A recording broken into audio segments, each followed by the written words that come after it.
परम सत्कार योग गुरु प्यारी सात संगत जी राधा स्वामी जी।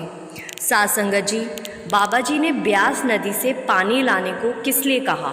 जब आप ये जानेंगे तो आप भी गाने लगेंगे, कौन जाने गुण तेरे सतगुरु, कौन जाने गुण तेरे। आज ये जो साखी आप सुनने जा रहे हैं, ये एक सच्ची घटना है जी। और साखी को सुनकर आपको समझ आ जाएगा कि संगत बाबा जी के लिए कौन जाने गुण तेरे सतगुरु, कौन जाने गुण तेरे क्यों गाती है।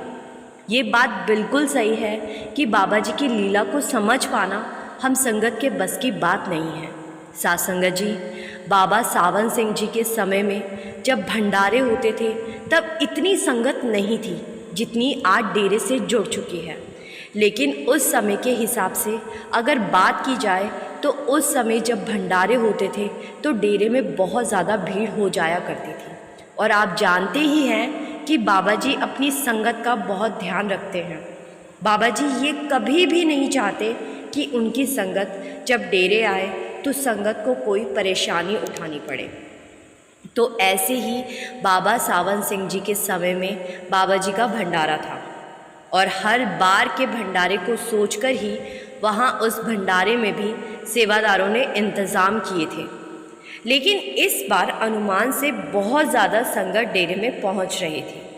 रहने के लिए उस समय भी बहुत बड़े बड़े शेड हुआ करते थे और कुछ शेड जो बंद करके रखे गए थे, ज़्यादा संगत आने की वजह से वो सारे शेड भी खोल दिए गए थे जिससे कि संगत आराम से रह सके। सेवादारों ने दिन रात एक करके उस भंडारे में सेवा की थी। बाबा जी ने सेवादारों को कह रखा था कि चाहे जितनी भी संगत आ रही है, लेकिन हमारा काम है संगत का ध्यान रखना, संगत को कोई परेशानी नहीं आनी चाहिए। तो सात संगत जी, रहने के हिसाब से तो सभी शेड खोल दिए गए थे जिससे कि संगत को रात को सोने में या आराम करने में दिक्कत नहीं आ रही थी। लेकिन लंगर का राशन तो पिछले भंडारों के हिसाब से ही इकट्ठा किया गया था और संगत बढ़ने के कारण लंगर बनाने के लिए घी कम पड़ गया। ये देखकर सेवादार थोड़ा घबरा गए कि अब क्या करेंगे, बिना घी के लंगर कैसे तैयार होगा, ऐसे तो बहुत सारी संगत भूखी रह जाएगी। तो सेवादार बाबा जी के पास गए और बाबा जी को सारी बात बताई कि बाबा जी, इस बार अनुमान से ज़्यादा संगत आने की वजह से लंगर बनाने के लिए घी कम पड़ गया है और हमारे स्टॉक में जितना घी था वो सारा इस्तेमाल हो चुका है। तो बाबा जी ने कहा, बेटा इसमें परेशानी वाली कौन सी बात है, तुम लोग बाज़ार जाओ और घी खरीद लाओ। तो सेवादार कहने लगे कि बाबा जी, अगर हम बाज़ार जाकर घी लेकर आएंगे तो इसमें तो आधा दिन बीत जाएगा और संगत को तब तक भूखा रहना पड़ेगा। सात संगत जी, बाबा जी अपनी संगत को भूखा कैसे देख सकते थे?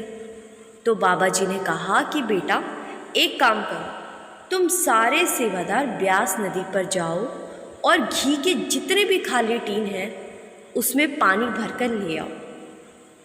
अब बाबा जी का हुक्म था तो किसी ने कोई सवाल नहीं किया और सेवादार रसोई घर में गए और वहाँ से जितने भी खाली टीन पड़े थे वो सब उठा लिए और दरिया की तरफ चल पड़े।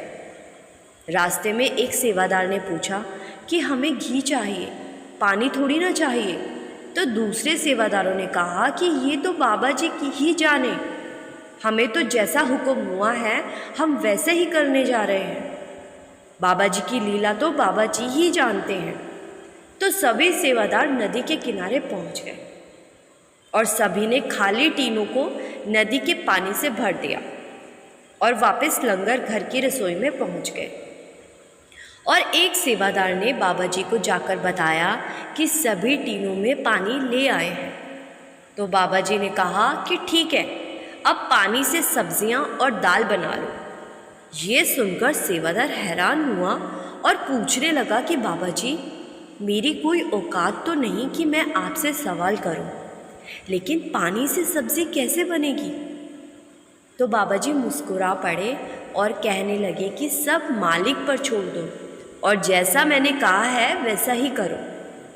तो बाबा जी के हुक्म के अनुसार सेवादार वहाँ से वापस लंगर घर की रसोई पर पहुँच गया और बाकी सेवादारों को कहा कि बाबा जी ने कहा है इस पानी से दाल सब्जी बनाओ।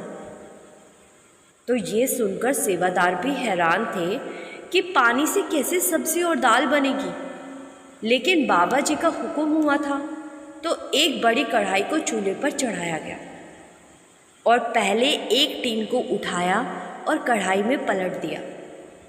जैसे ही कढ़ाई में टीन को पलटा गया तो सेवादारों ने जो नज़ारा देखा, सबकी आंखें खुली की खुली रह गई। जिस टीन में अभी कुछ देर पहले ब्यास नदी से पानी भरकर लाए थे, वो कढ़ाई में पलटते ही घी कैसे बन गया। फिर बाकी के सभी टीन चेक किए गए और सारे के सारे टीन घी से भरे हुए थे। सेवादारों ने जब ये चमत्कार देखा तो सब आपस में बात करने लगे कि बाबा जी की महिमा को कोई नहीं समझ पाया और बाबा जी अपनी संगत के लिए कुछ भी कर सकते हैं। इसके बाद उस नदी के पानी से पूरा लंगर बनाया गया और संगत को परोसा गया। इसके बाद सेवादार बाबा जी के पास गए और बाबा जी का धन्यवाद करने लगे। बाबा जी कहते हैं, भाई शुक्र उस मालिक का करना है, देने वाला तो वो मालिक है। तो उस दिन बाबा सावन सिंह जी ने सेवादारों को कहा था कि आज के बाद डेरे में कितनी भी संगत आ जाए, लेकिन कभी भी किसी चीज़ की कमी नहीं होगी। सारी संगत और सेवादार मेरे बच्चे हैं और पिता अपने बच्चों को परेशानी में नहीं देख सकता।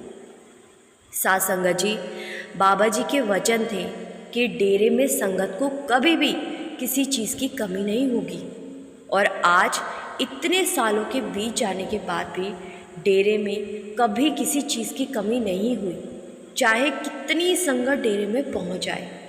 साथ संगत जी, आज तो संगत करोड़ों में है और हम खुद देखते हैं कि बाबा जी के हर सत्संग में 4 से 5 लाख संगत पहुंचती है और एक भी इंसान को 1 मिनट के लिए भी लंगर के लिए वेट नहीं करना पड़ता। बैठते ही सेवादार लंगर वर्ताने लग जाते हैं।